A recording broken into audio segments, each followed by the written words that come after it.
Patuloy na isinusulong ni Senator Raffy Tulfo ang pagpasa ng Senate Bill No. 2116 o ang Revised Philippine Coast Guard Law na layong palakasin ang organisasyon at hanay ng Philippine Coast Guard.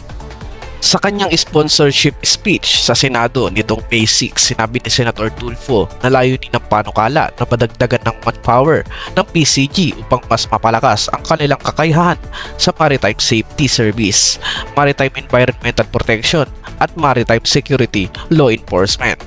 Ayon sa Senador, bagamat ang PCG ang pinakamatandang Coast Guard sa Southeast Asia na may 125 taong kasaysayan, nananatili pa rin ang kakulangan sa umiiral na batas na sumasaklaw sa kanilang operasyon. Isa rin ang layunin ng panukala ang pagtugon sa disparity sa sahod at benepisyo ng mga tauhan ng PCG kumpara sa AFP o Armed Forces of the Philippines at Philippine National Police. Kapag naging batas ang palalawakin din mano nito ang kapangyarihan ng PCG sa usapin tulad ng shipwreck removal at anti-terrorism enforcement sa karagatan at pakikipagsundo sa international agreements.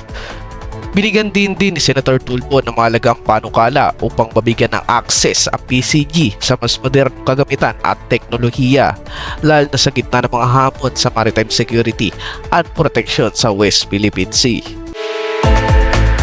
Eric Santos, Action Tabloid.